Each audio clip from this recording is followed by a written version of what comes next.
Pesta demokrasi, sebentar lagi pilihan hati bangun Maroka. Assalamualaikum warahmatullahi wabarakatuh. Salam sejahtera untuk kita semua, shalom.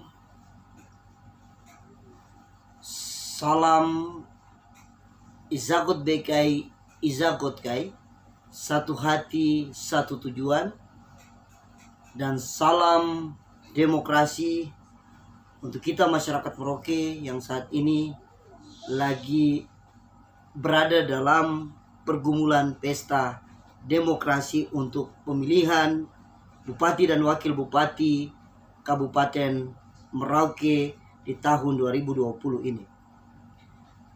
Hadirin sekalian yang dimuliakan oleh Tuhan Yang Maha Kuasa, pada kesempatan kali ini saya sedikit memberikan pencerahan-pencerahan politik kepada masyarakat Kabupaten Merauke secara pribadi.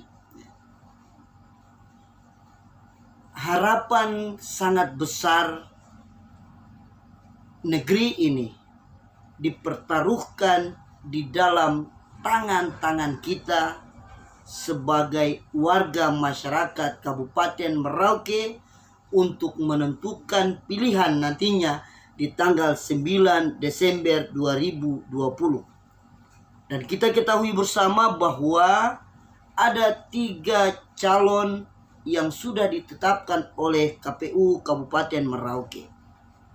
Dan sudah kita semua tahu juga, kita semua telah mengenal secara baik juga, mereka adalah putra-putra terbaik yang akan berkompetisi di dalam melaksanakan kompetitor untuk merebutkan kursi bupati dan wakil bupati untuk periode selanjutnya.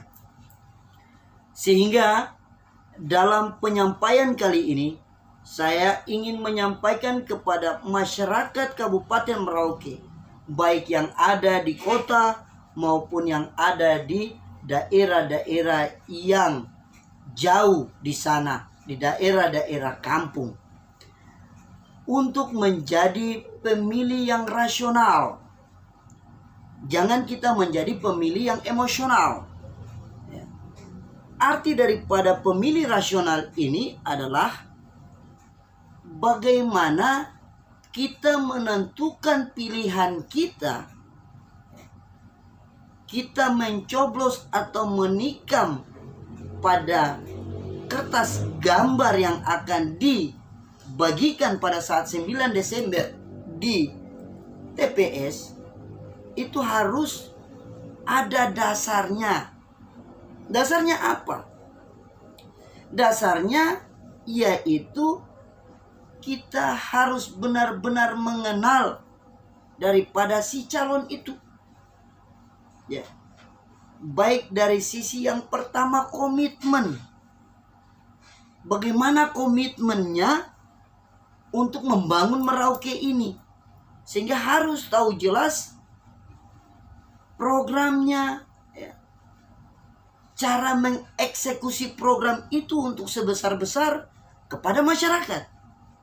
Ya, kita mengenal. Ya. Lalu yang kedua, kita harus tahu juga karakter, watak, sifat bagi seorang calon tersebut. Ini orang ini seperti apa?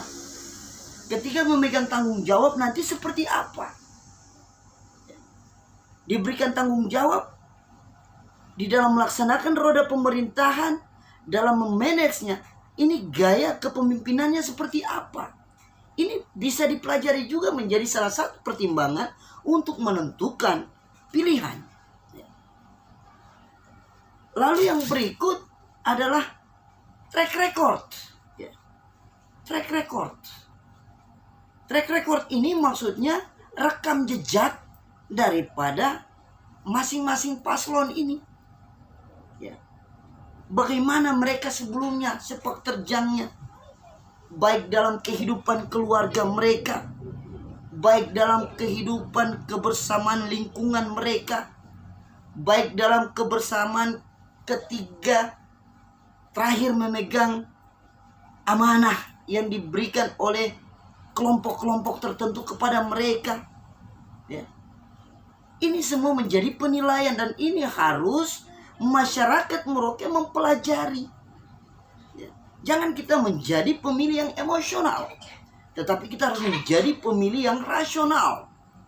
Sehingga penentuan kita untuk 5 tahun ke depan roda pemerintahan berjalan ini, itu bisa baik adanya dan berpulang kepada kesejahteraan hidup masyarakat Kabupaten Merauke.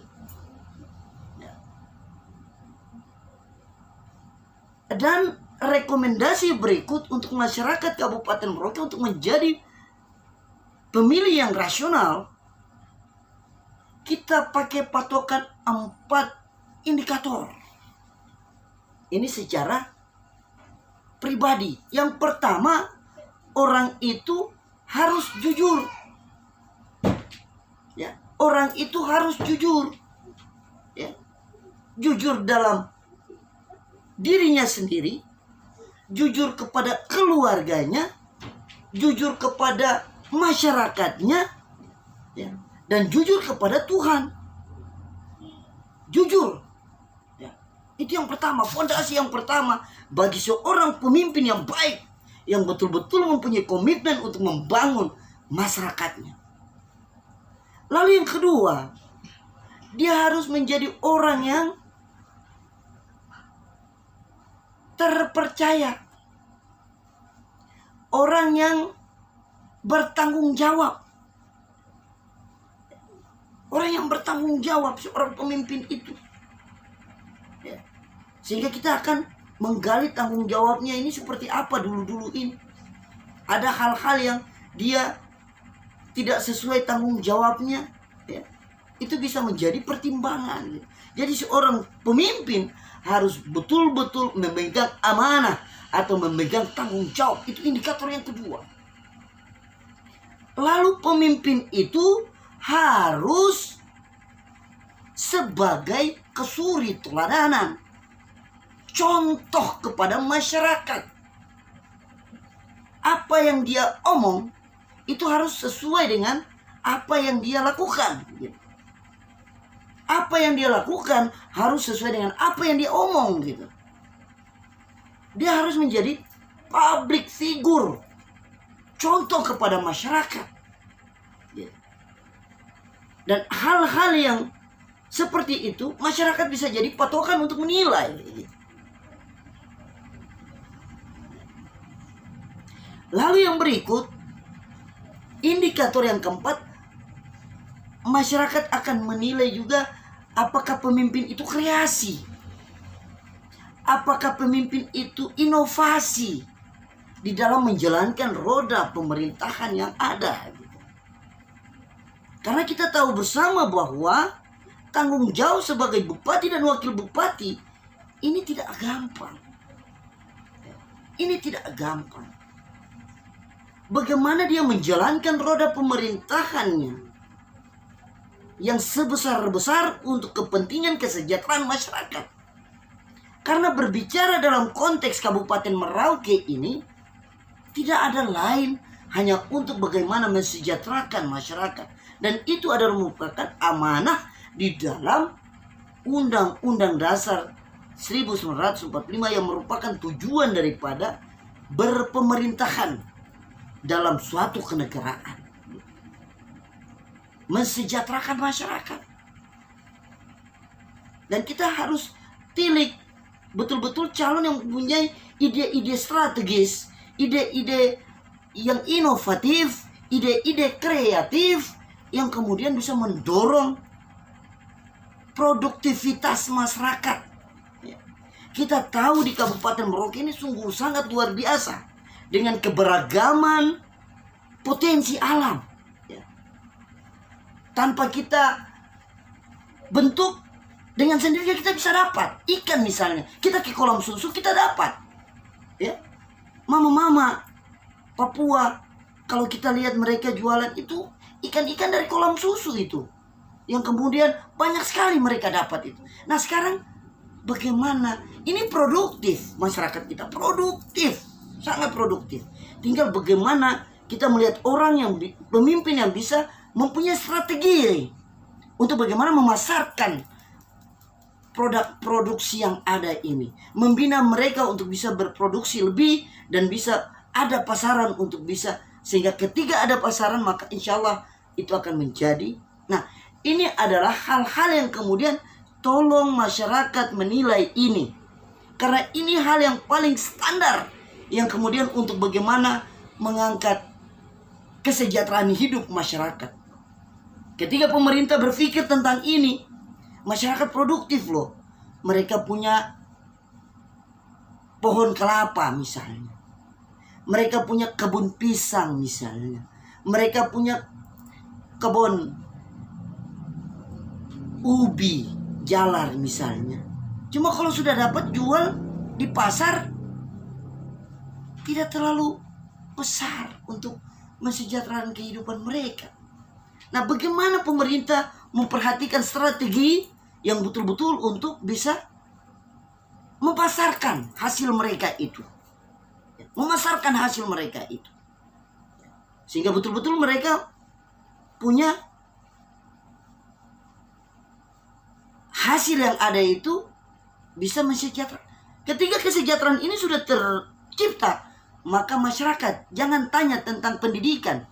Masyarakat tidak akan minta-minta kepada pemerintah, karena orang sudah punya, pemerintah sudah ciptakan sistem untuk mensejahterakan mereka, dan mereka tidak sibuk buat proposal untuk masuk ke pemerintah, untuk mau ke sekolah anak-anak mereka, karena mereka sudah produktif, gitu. Sudah punya penghasilan, dan itu atas dasar kreativitas inovasi dalam pengembangan produksi kesejahteraan hidup mereka seperti itu.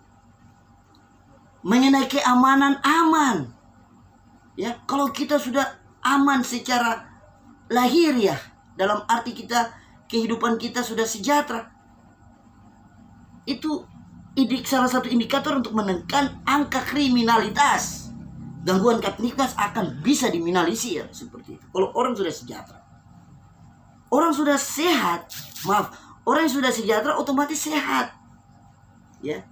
Mereka tidak akan membebani daripada pemerintah gitu. Otomatis mereka punya sejahtera, ada cukup uang, sakit sedikit pergi karena ada uang, ada dokter di situ, ada mantri di situ, ada fasilitas medis di situ. Sehingga dasar kita ini untuk memilih bagaimana strategi pemerintah di dalam memanage ekonomi kerakyatan ini. Sehingga jangan ketergantungan hidup kita hanya dalam sebatas APBD. Ini salah. Ya. Pemerintah harus berpikir, ya, inilah tugas kita sebagai masyarakat untuk menilai mana yang terbaik. Ya. Ini orang-orang baik semua, orang-orang yang mempunyai strategi yang bagus semua. Tinggal pilihan kembali kepada masyarakat mana yang terbaik seperti itu. Itu hal-hal indikator yang coba saya sampaikan melalui video pendek saya ini. Mudah-mudahan bermanfaat sekali kepada masyarakat. Saya ingin masyarakat Merauke menjadi masyarakat yang cerdas, masyarakat yang betul-betul menilai pemimpinnya dan memilih pemimpinnya yang betul-betul membawa Merauke ini maju ke depan. Itu yang saya pingin, ya. Bukan asal kita karena hubungan emosional, ya, kita abaikan itu dulu, ya. Kita melihat daripada sisi-sisi bagaimana supaya Merauke ini maju. Semua Merauke ini punya kita semua. Merauke ini punya kita semua. Tanah Malin Anim ini punya kita semua.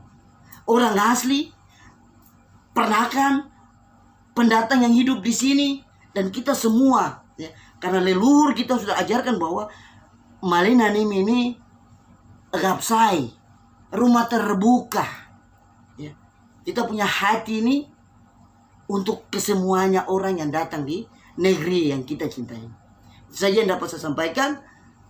Assalamualaikum warahmatullahi wabarakatuh. Salam sejahtera untuk kita semua. Mohon maaf kalau memang ada hal-hal yang salah. Terima kasih.